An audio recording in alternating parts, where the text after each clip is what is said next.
Hey everybody, welcome back for another episode of I Would Like to Have a Conversation. Theo, say hello. Hello. Ruby, say hello. Hi. What are we going to do in a minute? We are going to go to the pool. We are.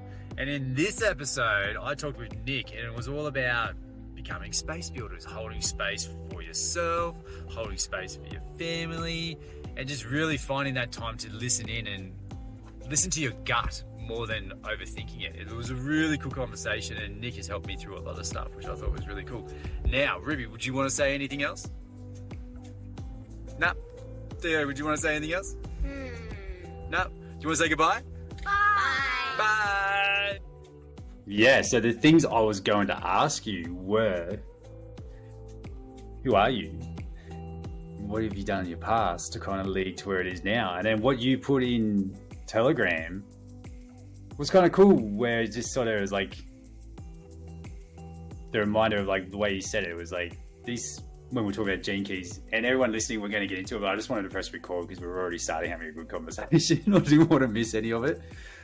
I'm with Nik as well, by the way. We'll do a proper intro in a minute. But yeah, he mentioned something in a chat thread we're in where Gene Keys sort of builds out the golden path, I think it's called. Yeah, the golden path. And you're like, yeah, it's really cool to have that path, but the most important thing is just what's happening now. Anyway, I'm literally butchering what you said, but that in itself was kind of cool, because I was just saying to Nik off before I pressed record, everyone, that I was going to ask him all these questions about his past, and then just reading that, I was like, oh, that's super interesting. I just want to pick up on that. How, because since we've talked, I've been very much stuff from my past and very much wanting to know what my future is. And since talking to you, it's brought me back to this, like, the way I'm talking to everyone else, is brought me back to this alignment with present me, which now is bringing this really interesting level of calmness, which I didn't know what to do with. So it's a weird place to start this call, but yeah, I'm loving it, because I'm sort of like letting go of any expectations lately. And anytime I do have an expectation, it's like a trigger. I'm like, oh, nah, try and push it away. So the question I would have for you, like, were you always in the present moment, or is it something you kind of learnt? Where does this sort of come from? Because when you've said it to me, and like I've got it, but didn't get it, and then some of the way you said it in the Telegram that we're in, the Telegram chat thread, was just like, it just sort of hit again and just like reinforced it. So has it always been easy for you to stay in the present moment, or is it like a learned skill? And you can introduce yourself too, because I just really butchered the intro. Yeah. Thanks for having me, Chris. And Yeah. I'm really enjoying this. And yeah, hey everyone, I'm Nik Huno. And to answer your question, I feel it's something that I've had maybe some kind of predisposition to. I was into spirituality and philosophy already when I was a kid. Like, I was meditating. I mean, my mom had kind of an esoteric side. She's a psychologist also. And so I've been exposed to some of these things from an early age. But I only came to it later, really, when I had kind of my own awakening or my own entry into spirituality and really into the richness of my own inner world. And so I'd say it was more developed or learned. And, even now, I wouldn't say that I'm constantly in the state of presence or present moment, right? It's the intention, and it's there, especially in conversations, in guiding, right? Even when I'm here with you now, it's like, okay, all I want to do is just be present here. And of course, I'll access memories from the past. I'll access ideas about the future, but the entry is always from here now, right? So, and I'm kind of present with that. And I think that's the beauty. Like when we fall in love with the present moment, it carries all the answers already. And that's what I put in the chat. Is like we have so many different maps, right? That was specifically human psyche maps, Enneagram, Gene Keys, human design, astrology, but we generally have so many maps, right? In terms of like theories about the world, concepts, but these are all just approximations. What is actually real is just what's happening right now, right? This is the only thing that's real, because this is this current moment that's just unfolding, right? And you and I were holding space for this moment to literally unfold second after second. And the more present we are to it, you know, with our being, with our consciousness, with our awareness, with our hearts, with our minds, then the more this moment can actually guide us, you know, and the more this moment can actually be, it's not even a map, right? Because the moment is the path. Like you're in the moment and everything is unfolding here, right? It's like you're walking in the forest and you see where the path goes. You see what's the next step. You don't need to know like exactly what's going to be there around the bush, right? You might have fears. Oh yeah, there might be like a scary beast out there. But actually, all you're present with is just what's here in front of you right now. And then you'll deal with whatever is there in the moment. So yeah, it's been very much a learned practice for me and continues to be so. And one of my favorite intentions in general is, how can I best serve this present moment? You know, and that for me means like being really attuned to what's here right now, and then bringing anything that this moment might need to bring anything into balance. So, you know, if you come in, and that's, you know, where it comes into guidance, like if somebody comes into me and they're like, you know, really confused and kind of like going at a very high speed, asking many questions, I'm like, I feel like this moment needs some slowness. So I might bring the slower part of me into the moment, right? And I'll sort of like bring that balance.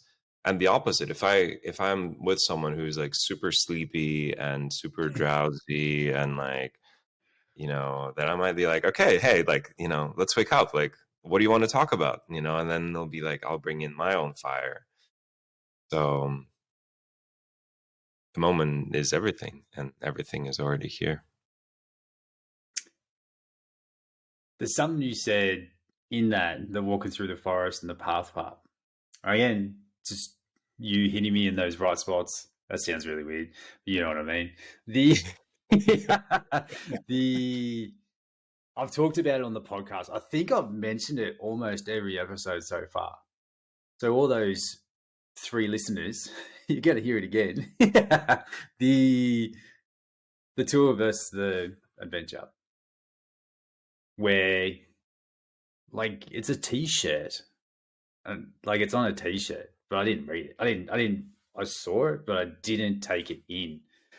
And then you said it on that call we had, and that made it sort of just click, where I kept trying to cheat my way to the result, if that makes sense. Trying to jump the adventure part, the exciting part, that walk through the forest. The best part, I was trying to skip it to get to the end goal, which I thought would be the exciting thing. And the more I'm unpacking this stuff, which is super interesting, the more I'm realizing that as soon as I get there, I'm going to go to the next thing anyway, because all I really enjoy is the adventure part, is the walking of the path. Getting to the end is like, cool, what's the next thing? Where's my next adventure? Like, I know that's probably something I'm going to have to play around with and sit with. Like, once I get a thing, own it, feel it, absorb it, for lack of a better word, and then seek out the next adventure. But I think even just reading the Gene Keys after you sent me down a massive rabbit hole, my thing is the power of listening. So if I become really good at listening, it's sort of, if to myself first, then I'll be better at listening to everybody else. And it's probably been I think I've talked about, again, a while, but the last 18 months is me learning to listen to what's going on in my gut more than my head. And it's funny how it's all kind of linking up. That's what's kind of blows my mind when I got the gene key, and it's just like a A4 sheet.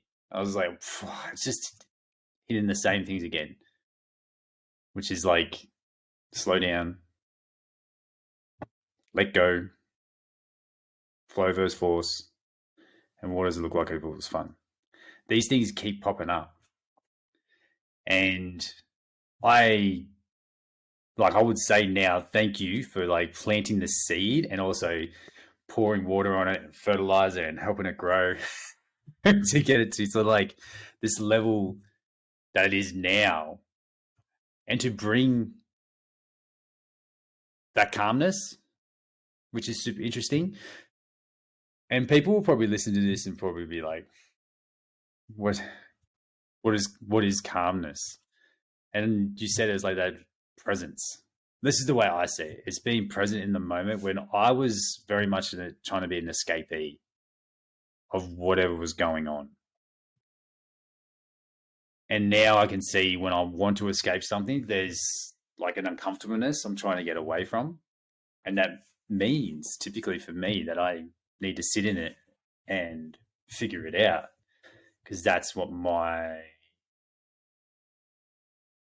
skills, that's where my skills lie, is sitting in uncomfortableness and solving problems. I feel that's a really roundabout way of saying thank you very much for planting those seeds. But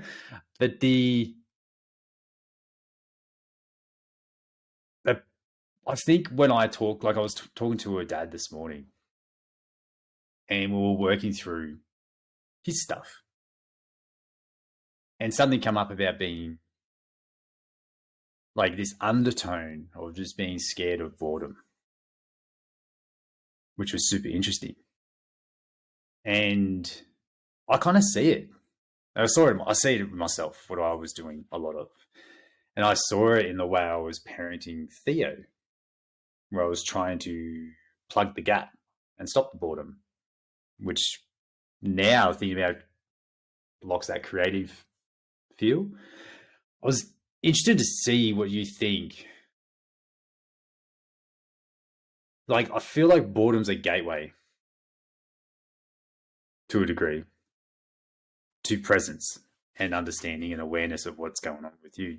What do you think? Like, that's what I'm kind of coming to. Not a conclusion, but that's what I'm kind of thinking, especially for me. Could be different for other people. But what do you kind of think about that? Yeah, I feel this is something I've been musing on myself recently. I feel most of the desire for stimulation is coming from a place of fear. Yeah. Right. Yeah. It's like, right, like, let me like go and like have this like, and we want this like stimulating experience, but it's mostly, not always, right? It can come, I'm sure, from a place of genuine excitement and love. Mm-hmm. But I feel for the most part, and that's why we're kind of in an overstimulated society in a way, right? With our phones, with TV, with coffee, with all these different stimulants. And it's because there's a fear of just being, of just being with what is, and of just confronting, or, for some people it's like thoughts. Oh yeah, when I'm like, when I'm bored and I'm doing nothing, these thoughts start appearing and I want to run away, right? And then it's like the next thing and the next thing. And then, people just burn out, or they get to these states, and then, whereas it's like, well, yeah, but if you actually just learn to be with it, you'll see that it's all okay, right? If you allow for that to happen, it will actually create more space. And, really the only way out is in and then through it. And it took me some learning to do. I mean, I was, when I was younger, like maybe compared to some of my friends, I was more comfortable with it, but I was also, kind of suppressing a lot, or, stimulating myself with work or success or achievements or partying at times. And whereas, yeah, it's like, what if I just allow this boredom? And I think you said it beautifully. I feel boredom is this you know, it's just this word we choose to say, but actually it is a gateway to something deeper, right? You stop stimulating yourself, then you feel boredom, and we kind of view boredom as something negative, like, oh, I'm bored, like that's uninteresting. But actually, boredom is like starting to create that space for the deeper stuff to begin to come through. But generally, we just kind of label it as like, oh, yeah, that's something I don't want. So I need to fix this. I need to unbore myself. I need to entertain myself. I need to stimulate myself. So, yeah. And I feel, I mean, and I'm guilty of that too. I still stimulate myself. I overstimulate, and I notice where that's coming from fear. And I feel in this society, in this today's day and age, probably one of the most valuable skills is knowing how to relax properly, knowing how to slow down, knowing how to enjoy just being, knowing how to just, be bored and be okay with it. And that's one of the hardest things to do for most people, but that's paradoxically what we need to bring everything back into balance. So, yeah, it's like, so our kids were home today. They had a pupil free day, and we had a cracking morning. We had stuff on, so it was always something to do. And then we hit 2:00, and it was about 2 hours before Ruby, our youngest, had to go off to Risky Kids, which is the kids program. And that's when it hit the boredom. And because of Theo's autism stuff that we're kind of working through, he kind of spiraled. And I was in my head, I was like, I wanted to sort of jump in and stop. It's like, oh, I don't want him to sort of feel this way. But we had to just have a conversation around it. And he did spiral a little bit, not as big as what he usually does, but he had a bit of a spiral. And we were just talking about boredom. And he just said, I get so frustrated because I don't know what's going to fix it. I'm like, that's okay. I don't think anyone really does, mate. I don't think you need to either. Just play with something. If you don't like it, play with the next thing. And he kind of went away, and he went out the back, and then I thought he was at the back. He actually snuck around the front, and he was out the front. And then I went looking for him, and I was peeking out the window and just jumping and rolling down the front hill on the front yard. And he did it for a good hour, and I absolutely loved it. And it was I just kind of made a mental note of especially with the parents I work with, even the coaches I work with, everything is about trying to squeeze as much as we can out of the time we've got. And if there's a gap, we plug it. And I always talk to parents, the reason you find it really hard to make a change is because you're full. You're literally trying to stack something on top of 100% full life. The math doesn't make sense. And it's where this idea, I was talking to Todd, who's been on the podcast a fair bit, this idea of space builders. I think parents would do really well if they, how James Clear says, what are you optimizing for? Optimizing for space. So that they can feel what boredom's like without trying to block it, and see what stuff comes up. And it sort of ends up becoming a guide to what kind of change you want to make or not. But I think it's the space builders thing, and allowing that boredom is going to be, for what I want to do, is going to be a game changer. Because what I realize is that's literally what I've been doing for the last 18 months. And probably even more than that, but I just didn't know that's what I wanted to do. And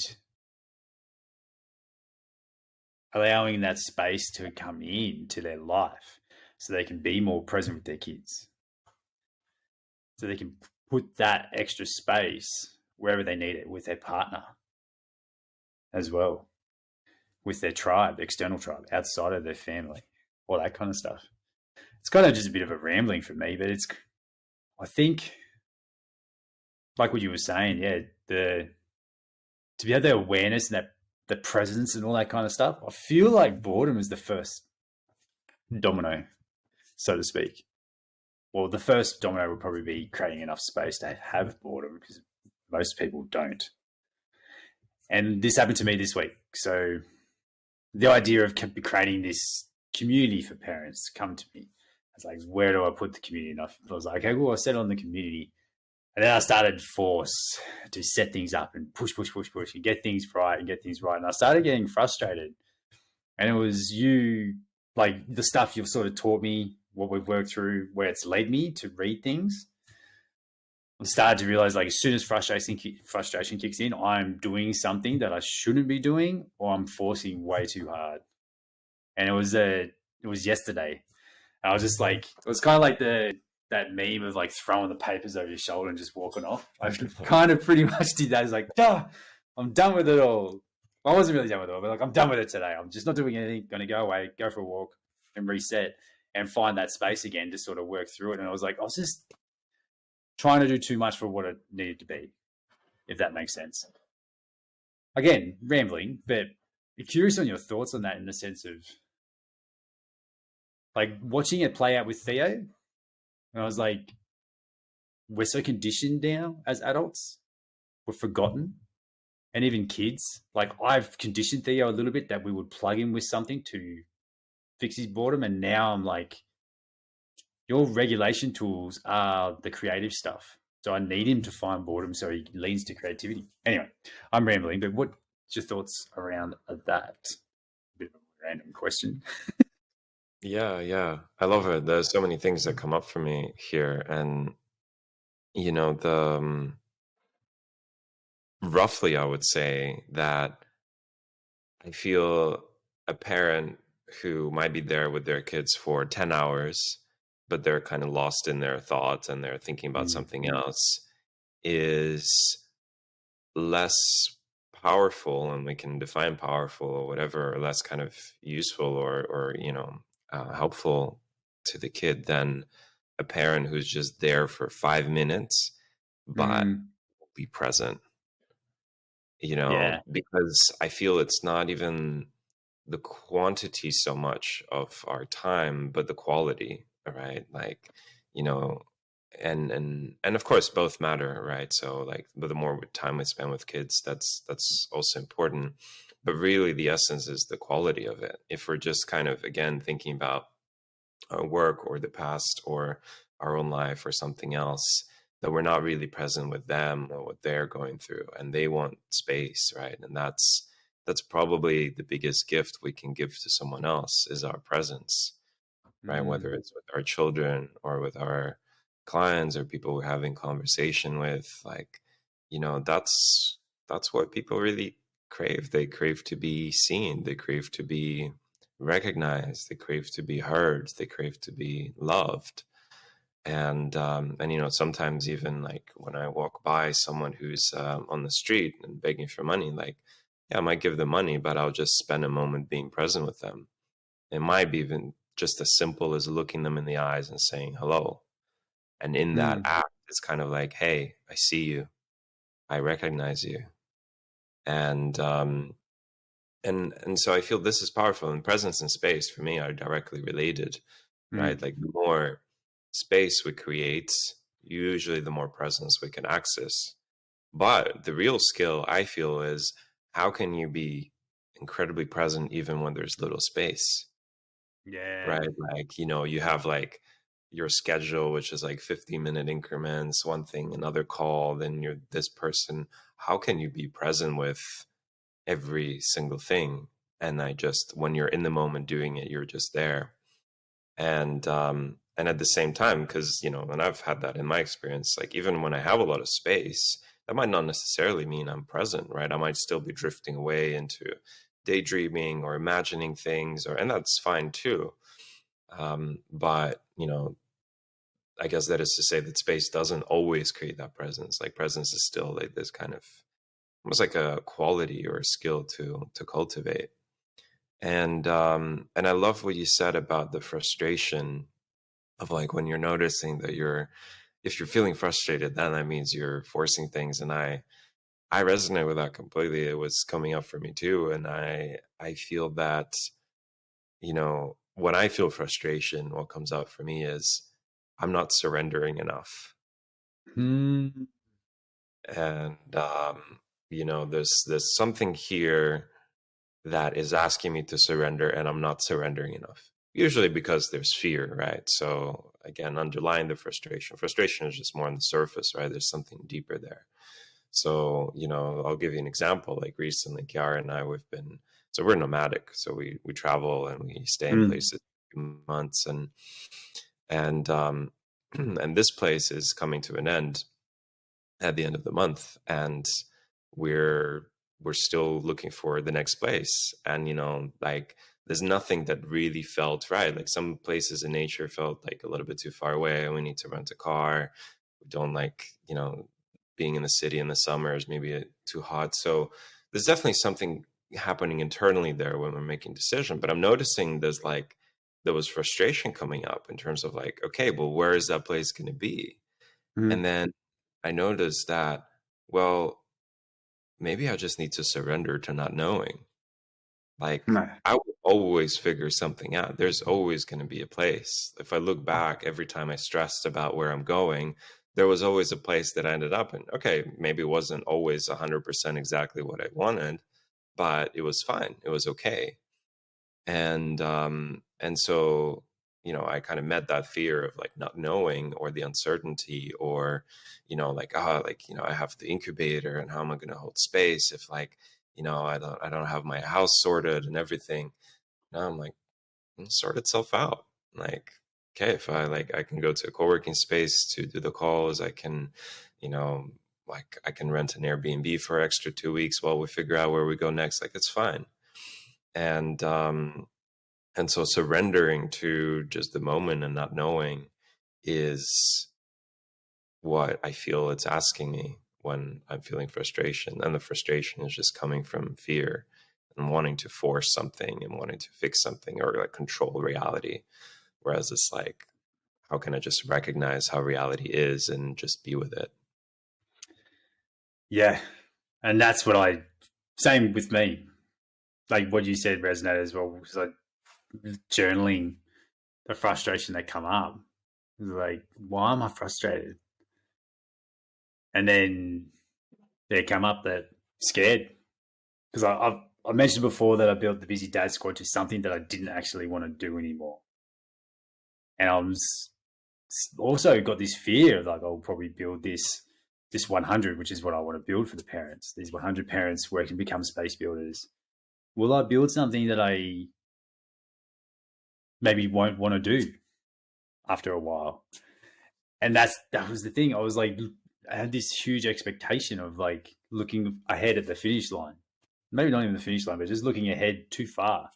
And I'm like, I haven't even got anyone in there yet. I don't even know if anyone's going to like it. So I was kind of like, that's what I wrote down. I was like, let go of the expectation. And like you said, surrendering. So which is a better way of putting it, is like surrender to the idea because I'm excited by it, and just offering people to come in and join me with it.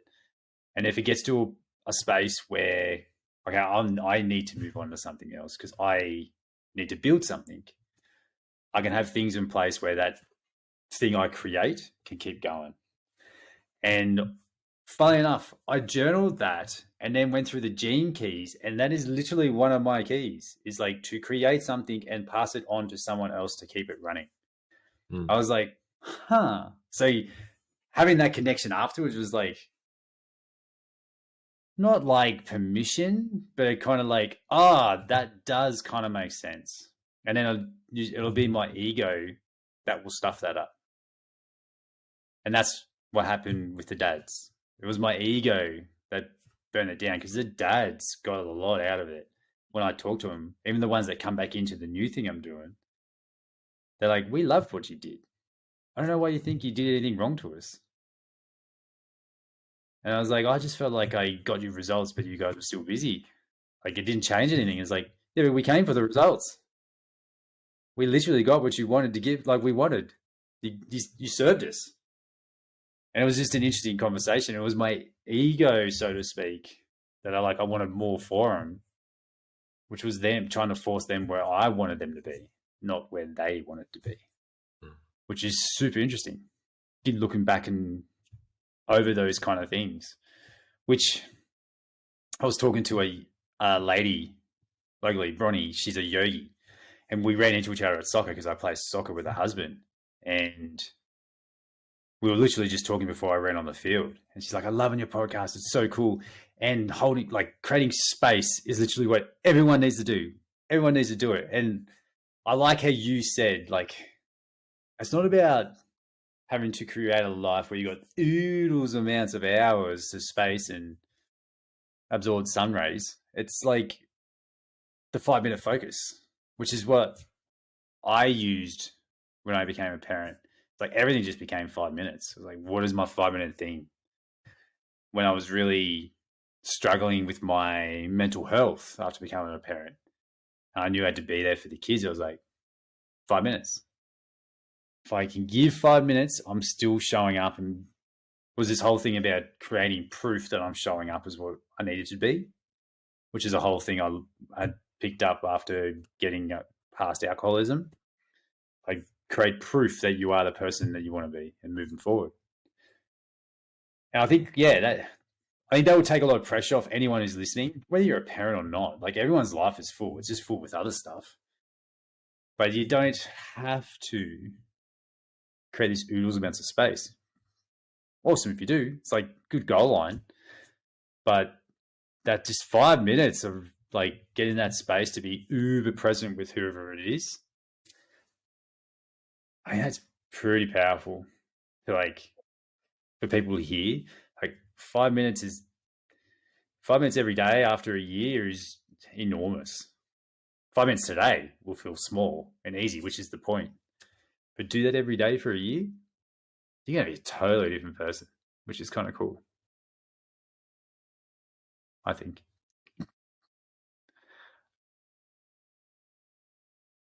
Yeah. There was something you can jump in. There was something you said as well. I was going to rip on that as well, but it's kind of left my thought after getting a bit excited about the 5 minutes thing.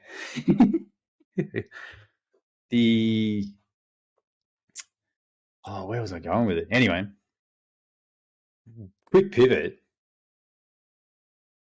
For anyone who hasn't heard the episode, I did talk about it, but I went into a workshop with Nik, and it was helping to create a guidance business offer. And in that workshop, Nik asked a question after we did a bit of a breakout room. Put your hand up if you're still struggling with your offer idea. I put my hand up straight away. And Nik held space for me. And holy moly, was that like a very emotional. I broke down in that space in front of everybody, which is cool because didn't really bother me because it was just me and Nik talking. Everyone else's cameras were off. But Nik created this really calming spot for me to work through this really difficult thing I was juggling around Theo, around what I was doing, around trying to figure out what I wanted to do. And that was like a big tipping point in a sense of I use the analogy when I talk to people because they're like, what's space holding like? I'm like, it's kind of like going into a room and putting your shit on the ground and setting it on fire so you can walk away. Like the stuff you don't want to carry anymore, you can kind of get it off. Like you still work through things and you solve problems, but that moment, it's not like I set it on fire and just let it go and just totally forgot about it. But I just took the pressure of what that stuff was weighing me down off. And I was the reason why I brought it up, because I want to bring it back around to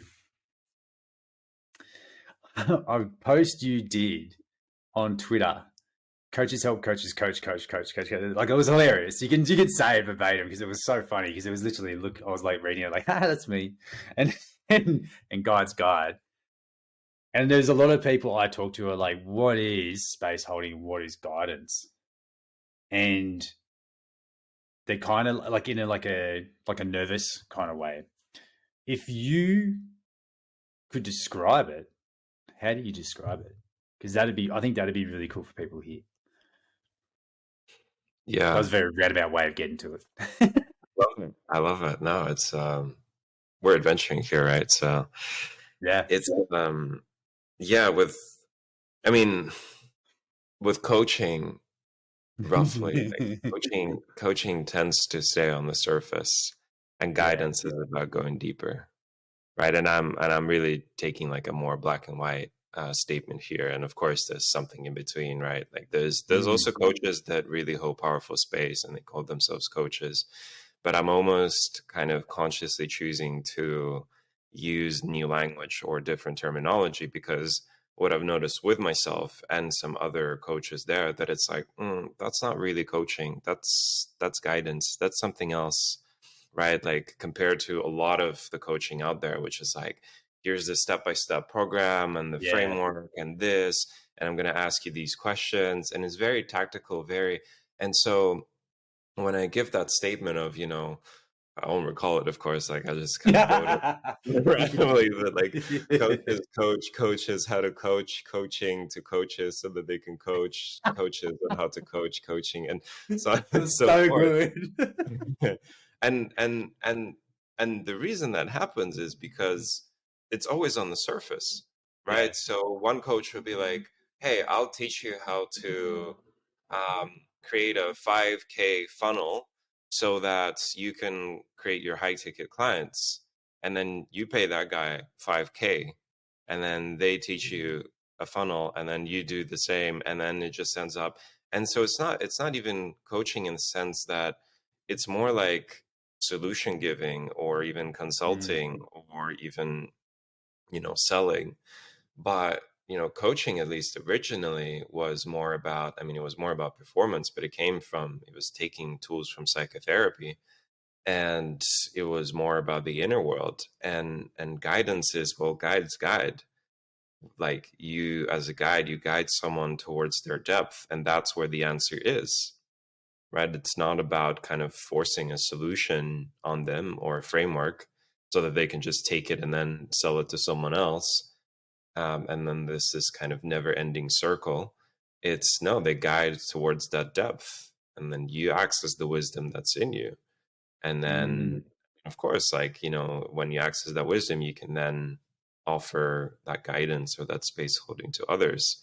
But we can only take others as deeply as we've gone ourselves, right? And that's the beauty of guidance. If we've created that space on the inside, just how, the example that you said, like, it shifted something, right? We could have stayed there on the surface and tried to, like, kind of brainstorm, okay, what are you going to do, Chris? Like, what's your offer? All right, like, here's the, the 10 step framework that we use for business models. And but instead we created the space for something that was there, right? And you got in touch with something deeper that was there inside of you, right? And there was some emotion, there was some feeling, there was some kind of sense, and it wasn't we weren't rushing to, like, arrive at a solution, right? We No. weren't like, okay, Chris, what's the offer here? 5, 4, it's like, no, let's create the space, let's just be with what is and see what emerges. And then suddenly there's, like, once you get in touch with it, there's more space that is created because you've given space to what was there, right? And then suddenly, like, oh yeah, I could do this, I could do that. And, and then it starts to emerge over the next few days. And then you can, because you've created that space in yourself, you can hold that space for someone else now in a similar situation, or because you're like, yeah, I know how important it is for me to get in touch with what's there on the deeper level. So that's the beauty of guidance. We guide people towards what's already inside of them, the answers that are already there. And whereas with coaching, we just get stuck in these kind of tactics and frameworks, which are useful to an extent or in certain cases, but generally what we need more of is more of a connection with the inner world. And that's what guidance is about. Yeah, like it's said perfectly in the sense, and this is what I really enjoy about and the way I talk about it with people is, like, most people have already got the knowledge they need, or the knowledge they could ever need. There's so much knowledge out there. And guidance is, letting them unpack whatever's they got to work through to allow that knowledge to come through and solve whatever that problem is, the next domino. That's the way I kind of see it. This is why I kind of see it for myself as well. Like that one when you held space for me was like felt like it was a big domino, but it was still a domino. And once that tipped, like you said, like as soon as you create that space, it allows you to sort of create that space for other people. And that's when the follow-up call was like, I just want to have conversations with people. I want to connect. And that's how the podcasts kind of come about. Like it was there, but I didn't know what I wanted to do with it. Now, I don't care what happens with it. I just want to have conversations, which is really cool and fun. It makes it super enjoyable. And then that led, as I started having these conversations, that created space for me to sort of come up with the idea of like, imagine if parents felt the same way, where they could have space to have conversations with themselves, space to have conversations with the kids without feeling like they have to rush, space to create that level of health and fitness they need to live their greatest adventure, that kind of stuff. That started bubbling up. I'm like, oh, that excites me. Because that lights me up. This is literally what I want to do. Everything in my purpose is to do that and then show other people how to do that. And I think that's what's really cool, using my grown-up words, really cool about guidance, in the sense of it's not about going to a guru and getting, like you said, the tactics. It's like the philosophy and the principles, and it's like the higher level stuff, which makes all the tactics work better. So like all the things I've learned from being an online coach, high level sales, high ticket sales, all that kind of stuff, all the marketing funnels and all that stuff, all makes way more sense. Like all the tactics make way more sense when you unpack the blocks, I guess, like that next domino, because that tool comes in when you need it. Exactly. Which is super interesting, because when, like, a lot of people I gravitate to are sort of very similar to me, where we're just like chronic learners. Like we love learning and just taking in the info. And I was talking to one of my mates locally. He's at the PT, and he's very knowledgeable, but he doesn't know how to put it out to the world. So he's kind of staying in his shell, which is a shame because he's so good at what he does. And he tries to create frameworks, solve problems, knock over dominoes that aren't there yet. He's like, I just can't seem to piece the puzzles together. And it was mainly for the fact that he's like that insatiable search for knowledge for a thing without actually having to connect to whatever the next domino is you got to knock over, if that makes sense. Once he has a domino, it all comes up for him. Like he's like super quick, way more knowledgeable in health and fitness than I ever would be. He doesn't think so. I'm like, you are 100%, you know, way more than I do. Like if I threw someone in front of him who's got ADHD and he's got diabetes and he'd be like, yep, dude, this is what we do. And he'd be able to lay out a complete manuscript for this person to perform on the basketball court as the best they could ever possibly be. So it's super interesting in that sense and this is where it's been really cool to literally stumble across you in social media, which was literally haphazard and by chance. And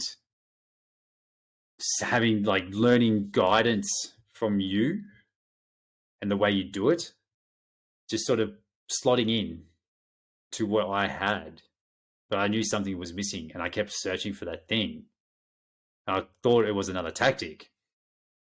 And no, it was just holding space with people. I didn't need to learn anything else. And I think, well, I believe when people experience it, I think you almost need to experience it to feel the power of it, which is like a moment. It's like, really? But it's kind of, yeah, it's for me, especially, like I keep saying, the calmness I have. And like you said, that's what I was going to bring it back down to. Like you being nomad and traveling around is like, you're going to figure it out. That's literally one of my journal prompts every day. Why am I going to figure it out? Because I always do. This is it. Like, if it ever gets really, really hard, I know I can grind if I need to for whatever reason.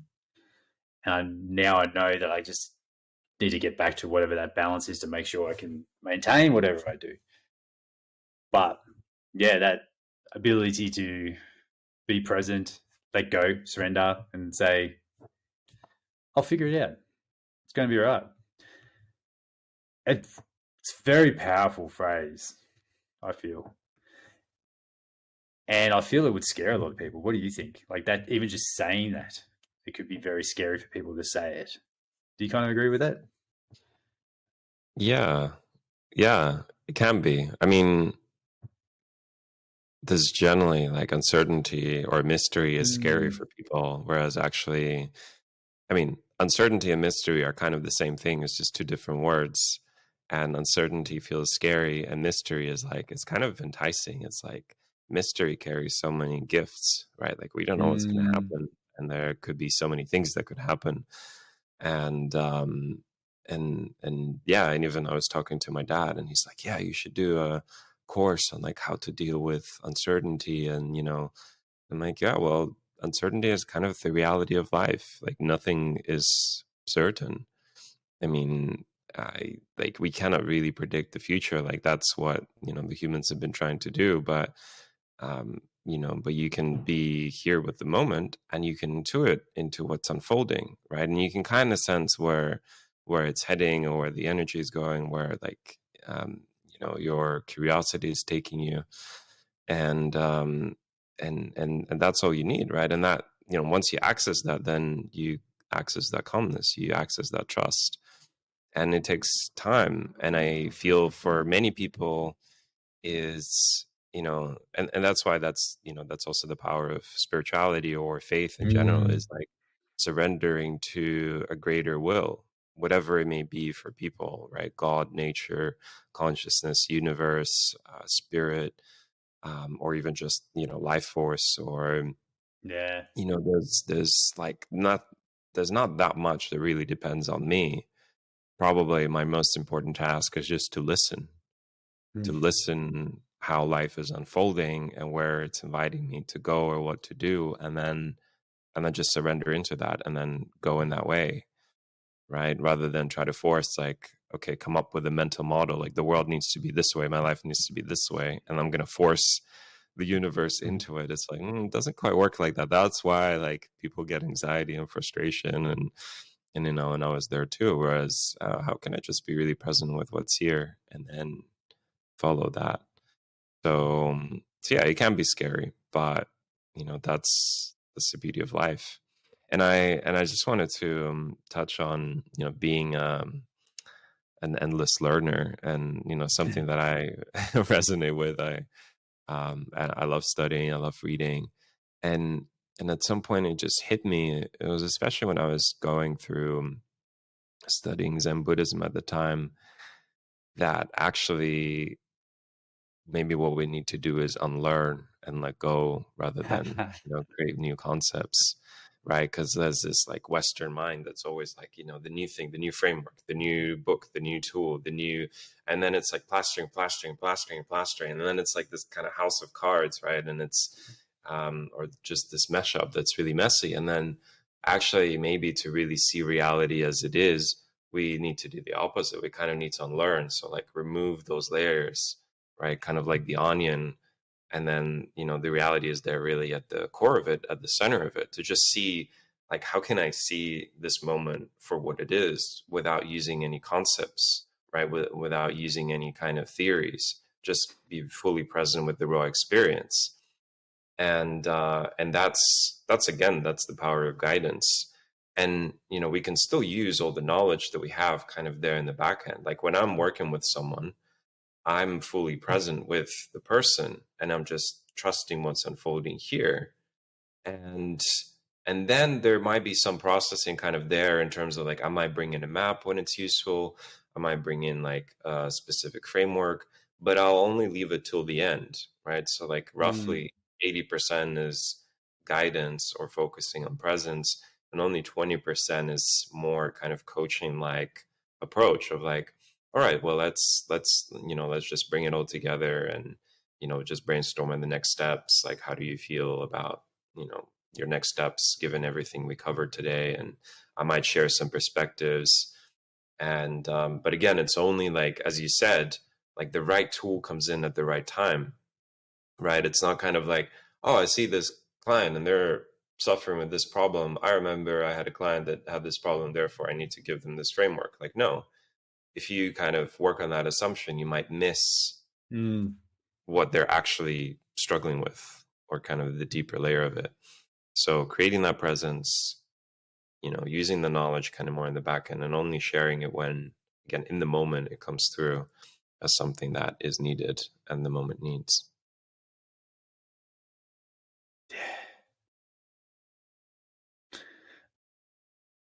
Super.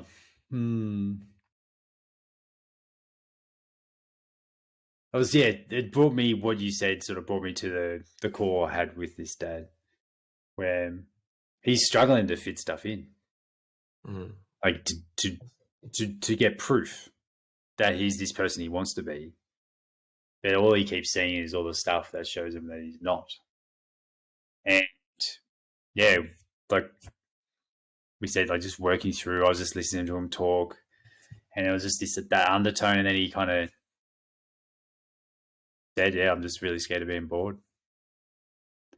And that's where I was like, it kind of clicked. And that's when I was like, oh, okay, like this is why these things we've been working on aren't really going to fit, because you will never, this undertone, this like shadow subconscious thing is literally, I'm so scared to be bored. I am not going to allow myself to be bored.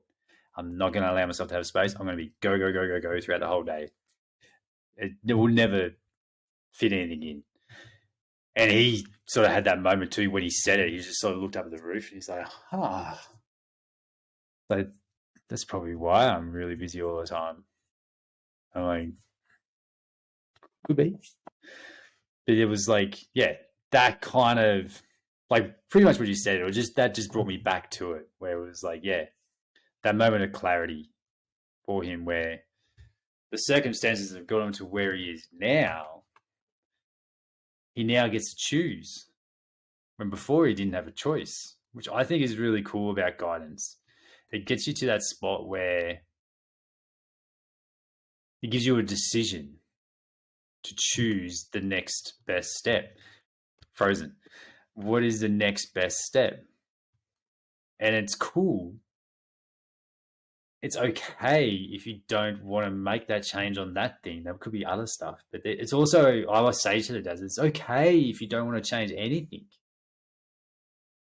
But if you want to stay, I call it, if you want to stay in the suck, we can't complain because we decided to be there. Once we have awareness of the suck, I think we give up the right to complain about what the suck is and what it's doing to us if we don't choose to make changes from it.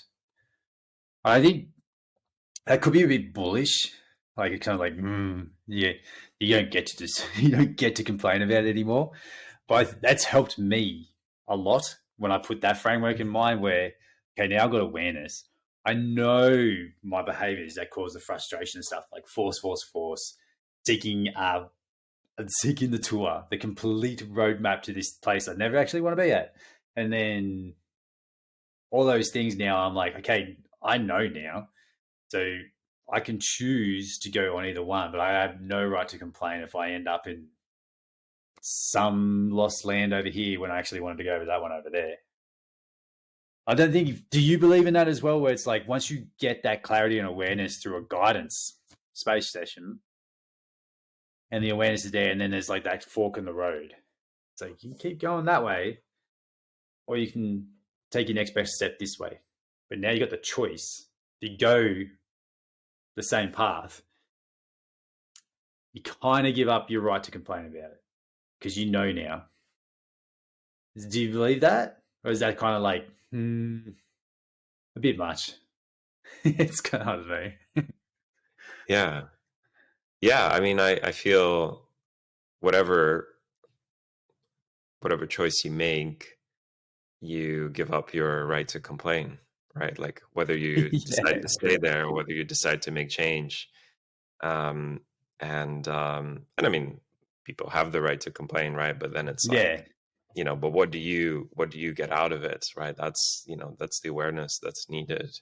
Like, does it? Yeah. Well, if you complain, then you feel comfortable. You feel like you can stay where you are. You feel like you don't have to change, or you can just be there, or and I wrote that recently.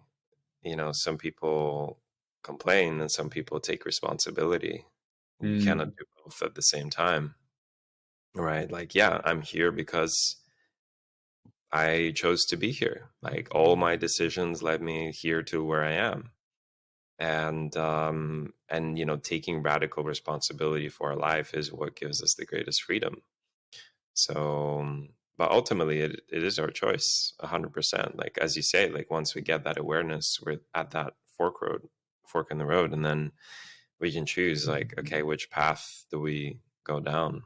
And we take responsibility for whichever path we choose, right? And what kind of has helped me is, again, coming back to that listening, and what does life want me to do? Where is it inviting me to go?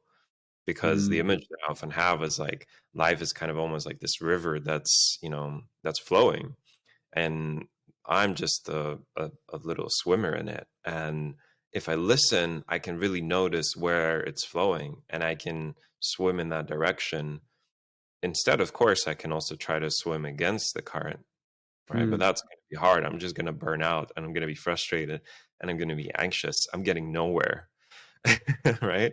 Especially if I don't hear the stream. I might be like, oh yeah, like the answer is there, like on the other side of the river, and I must like swim against the current to get there. And then it's like, well, no, where did I even get that idea from?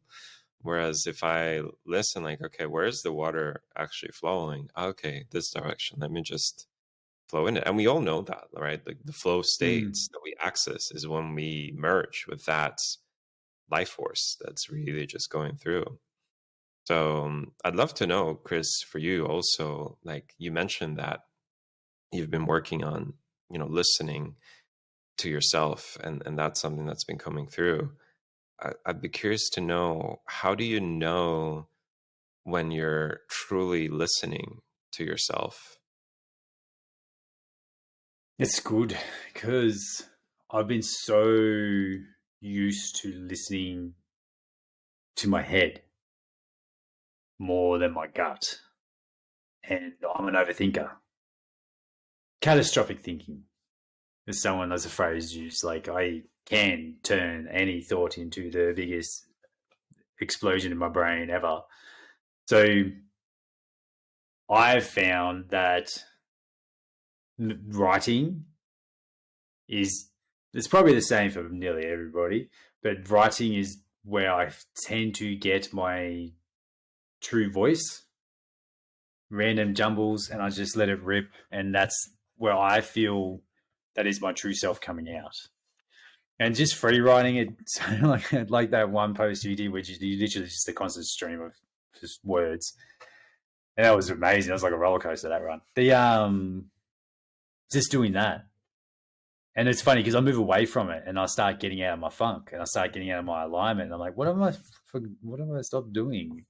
And it's always the journal and the free writing where I'm just putting down my stream of thoughts and letting the thing bubble up, whatever it is. But I think I'm still, obviously, I am definitely still learning to listen to the right thing. So to speak, like I'm listening, but I know there's still a crossover, and I know using like Stephen Pressfield's resistance, I know my head and the stuff that it will try because I'm conditioned for it because I've done it for so long. Resistance, which I'm using that as my like the sneaky shadow, is really clever, and it will creep in, and then it will take. Sometimes it will take me a day or two to realize, and then I'm like, oh, okay, I've literally let it take over again, and it's kind of redirecting where it needs to go, and not redirecting where it needs to go, just listening to the thing that actually matters, which is my gut, going with my gut, like that has been the biggest thing. And then if there's a fear there, I have to figure out the fear part because the fear is like that shadow for me, massive, which would be for most people. Like, why do I fear the thing? And sort of working through that. But that's a very, very good question because it's very, I think it'll, for me, will be I like to put this on like as the framework. It's going to be forever, which is a thing I'm kind of leaning towards now. Same with like Theo's spirals of autism stuff. Like, I'm not looking for an expected end date where it's all going to be awesome. I don't want to put that expectation on him or me or anyone. It's just like, I'm just going to do it. I'm happily do it forever. As soon as I put that thought process in my mind, it just made it more calm. Because I'm like, this is cool because then I just get to play in the playground with Theo, with myself, with my own thoughts, and just muck around with it. I don't have to, there's no timeline I have to be able to figure it out, which is that whole letting it go and surrender thing. It's just like my really roundabout way of coming to that idea. And yeah, I think last year I started learning how to listen, but there was a lot of the shadow in it, and or the like I get better word, the shadow.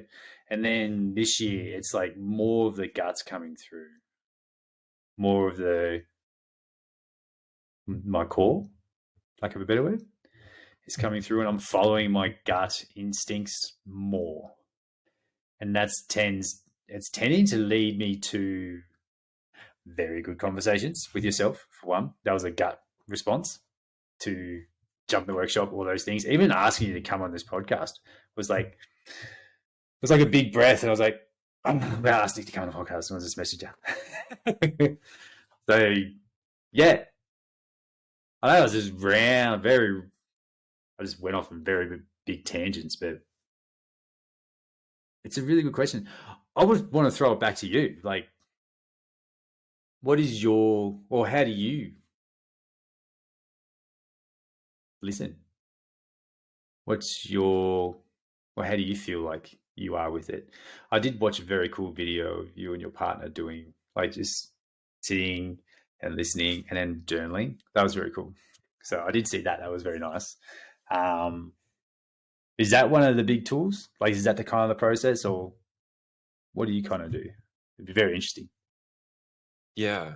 Thanks for sharing, Chris. I feel it's definitely a tricky one, right? For many of us, for myself, right? Because like, what am I listening to when I'm listening inside myself, right? There's like the mind, and there's so many different parts. And yeah, so the exercise we did with Kara, and I'll just share for those that are listening. I mean, we just recorded a video. We were actually on that topic of where to go in terms of, our next steps. We were like, we kept trying to decide with the mind, and it's like, do we go here? Do we go there? And then it's like, and then just say, why don't we just sit down and meditate for 30 minutes? And then we just write down whatever might come through, and then we just share it. And so we did that, and we just sat down and we went inside, and then we journaled as we were, just words, whatever was coming through in kind of raw form. And then we just shared it. And it was incredible, like how what came through was not really in our kind of more mental conversation just a few minutes ago. and how at the same time, how really aligned those words were, or those places. Ha, And it's that's almost cool. like we were kind of like connecting to a field together, and even some of the words were the same, so it was really Mm. fun. And generally I feel that, and whether it's this tool or other tools, the philosophy is the same in terms of it's about creating that space and getting quiet and really listening. And that might require meditation, that might require solitude, that might require just space, going on a walk, being with myself, leaving my phone at home. So kind of whatever like removes the external noise and helps me get in touch with what's there is kind of the first, not condition, I guess, but yeah, just sort of the environment that helps to create that quietude on the inside. And then once I tune in inside, what at least I notice with myself, and I notice, of course, with people that I work with, there's so many different voices in there, right? There's so many Okay. different parts of us, and sometimes they're conflicting. There's one part that is like screw it, I just want to adventure and go and not know where I'm gonna sleep the next night. And another part is like, no, but I really want like stability, I want to be in one place, and I want to know where I put my things. And and we all have these different voices. And and so for me, big work has been getting to know all these parts. Mm. And this is something I use in the Huno method too. We work a lot with the different parts, with a lot of the different personalities that are there. But the key is learning to know which one is the wisest one, and which one is actually offering the, not even the best guidance, but like the most aligned guidance. And generally I Mm. feel that the tone of it is, it's usually never like a really screaming voice. Like usually the louder voices are more the ego. It's like, all right, we got to do this. Like we got to run the show. Like, and then it's like, well, no, that's just the ego. And, sometimes the kind of true voice might be also excited and might be a bit louder, but it's never forceful. So that's one distinction that is helpful, has been helpful for me. And so generally it's more of a kind of quiet whisper, Mm. and it's almost childlike sometimes. And it's like, hey, like, wouldn't it be awesome to do this? Or like, I'd love to try that. Or, and it's like, it feels so like, I even get goosebumps as I like bring it in now. Like it just feels magical. It's like there's something that feels so beautiful about it, that yeah, and that to me is that inner guidance, that to me is that intuition. And I'm almost thinking of like the Little Prince. It's that kind of archetype that's in there. And Mm. so yeah, for me it's getting quiet, kind of noticing all those different voices, and then getting in touch with that quiet voice that is gentle but actually is offering some of the most powerful guidance, and just following it.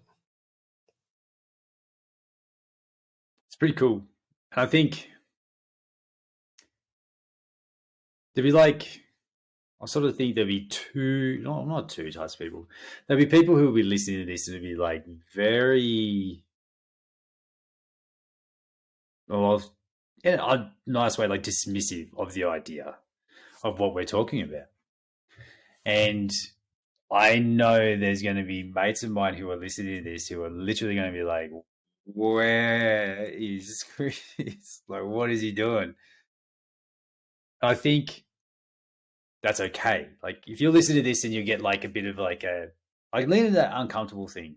This happened to me on another call, another time where it was like, I was listening to the call and I was getting incredibly uncomfortable about the topic. And we were talking about men's health, all this kind of stuff. And usually I would bail on it. I would start flicking through my phone or go do something else. And I saw myself starting to do it. So if you're listening on now, and you probably wouldn't be around, you still listening right now. But if you are, and you felt yourself get uncomfortable and sort of moving away to try and distract yourself from what's going on, try and come back and listen, and even listen to it again. and just work through it and find that space where something's probably just coming up for you, where it wants attention, and you're feeling uncomfortable because it's been probably quiet for a very, very long time, and it's trying to. I always picture there's an ad in Australia where there's this kid, like people jumping around like kick it to me, trying to get the football. That's what I sort of picture this thing as like, I'm here. I've been here for ages. You haven't heard me for a while. This thing is bringing me out. Like, this is grabbing my attention. What's happening? Listen to me. Which sounds really weird. And I know, like, I'm very, very stereotypical, but Aussie Australian men, I know there are some that are very open, etc., but we're very stoicy, push, grind. Aussie battler is literally what we're called. And I think if you like lean into this idea of like this space building, give yourself time, unpack, the changes it makes is very fast. Yeah, I thought I'd bring that up because I reckon there'll be people who'd be a little bit triggered by it. Have you ever had anyone like have like a big triggering moment around it? Like I've had a call with someone where they left halfway through the call because they just couldn't handle the stuff that was coming, which was cool. And we talked about it afterwards and it was all good. Just wasn't in the right space. But yeah, I think there'd be like people who'd be like very like put up the shield and be like, nah, not this. And then the other people that could be a little bit triggered in a different way where they're like, oh, I feel really weird. What do I do with this thing? Because I want to ask you about the Huno method and you can share that so people get an idea. But like, it'd be kind of cool to sort of give them like, because what you do for me, you give me a level of calmness. Like, I'm going to figure it out. And I want to leave people with that before we wrap up, where it's like, this stuff's normal. It's not weird. Like, it feels weird, but it's normal. And you're going to figure it out. I just wanted to see what your thoughts on that were. Yeah, absolutely. Thank you for bringing that up because, what comes up for me is if we feel if there's some judgment that we have towards like someone or, something someone is talking about, generally it's again coming from a place of fear. Right, it's the fear of the unknown, and he's like, "What is this bullshit? What is woo-woo stuff? Or like, what is he talking about?" Like, and there might be like an underlying, more subconscious fear that comes up, like, "Wait, what if everything I was doing was wrong all along?" Or like, and there's nothing wrong. There's not right or wrong, but for some people that might be like, again, it's this idea that people create a model of reality and then they try to fit reality into it. And again, that's where all the anxiety and frustration comes from. So in this same example, if we share something that doesn't fit into their model, and because they might be so protective of that model, they might start having judgment or start saying, well, what the hell is this? And that might be a trigger. So, they might leave or they might dissociate or get bored. And that's okay. Like, right. Like, again, I have compassion because that's coming from place of fear, and I've had that in myself, like, and sometimes I might be closed-minded myself, but how amazing it is that we live in the world where closing your eyes and sitting alone in silence for 30 minutes is considered woo-woo. Yeah. Right, like it's the most simple thing that you can imagine, and yet we're like, what? And some weird esoteric spiritual stuff. And so I've had my own spiritual path and study with many different teachers, and in the way that I guide and in the Huno method, like I don't use any dogma, like I don't impose any beliefs of like this is how reality works, or there is a certain God or there's energy. No, it's all about the direct experience. Like, try it for yourself. Try Mm. creating the space where you get really quiet. Try to notice what's there. Try to notice like the different tones. Try to notice if there's that quiet voice that is actually, guiding you, and try following it. You're not going to lose anything from following it. Just try. I mean, if you follow that voice a few times and you don't like it, that's fine. It's your choice.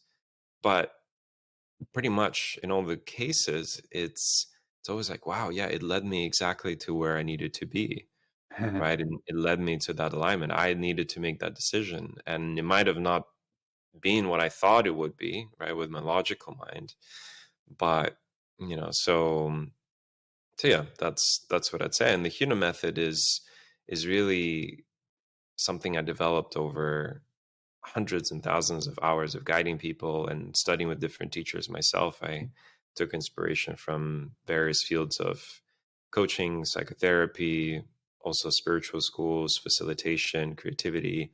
And I noticed that through the way that I was guiding, there was my own unique method that was emerging. And really the essence of it is presence and working in the now. And the Huno Mm. stands for holding, unfolding, non-dual observation. Holding, so holding someone in their experience, right? Being available, being in that loving awareness. Unfolding, allowing anything to unfold, right? Not forcing anything. Non-dual, recognizing that ultimately we are not separate, right? We are, we're all connected in some way. And observation is just being in that place of spacious awareness and allowing everything to pop up. And once we do that, once we create that space, then we can create from the most powerful place in ourself and create a life that we want and access that greater fulfillment, prosperity, whatever it is that we want and is available to us. But it starts from creating that space first. Very cool. How can people find you? What's the best place? You are everywhere, but what's the best place? Yeah. Yeah, I don't have a website at the moment, but I'm usually on X. That's the main platform that I use, and I think that's where we found each other. Yeah. So Nik Huno on X, and I also have a YouTube channel. So Nik Huno, you can search for Nik Huno on YouTube, and yeah, those are the two main ones. I'm on LinkedIn, I'm on Instagram if you're there. And I have the newsletter also, Huno Letters, which you'll find through my socials. And yeah, that's about it. And then you'll find me somewhere traveling through the world. And is the incubator closed? There's still a Pretty couple of much. spots left. Yeah. Do you want to give a bit of a rundown on that? Because I'm in the incubator, which I'm really excited about. But yeah, do you want to give a little rundown on that, and I'll share at the end why I decided to join it.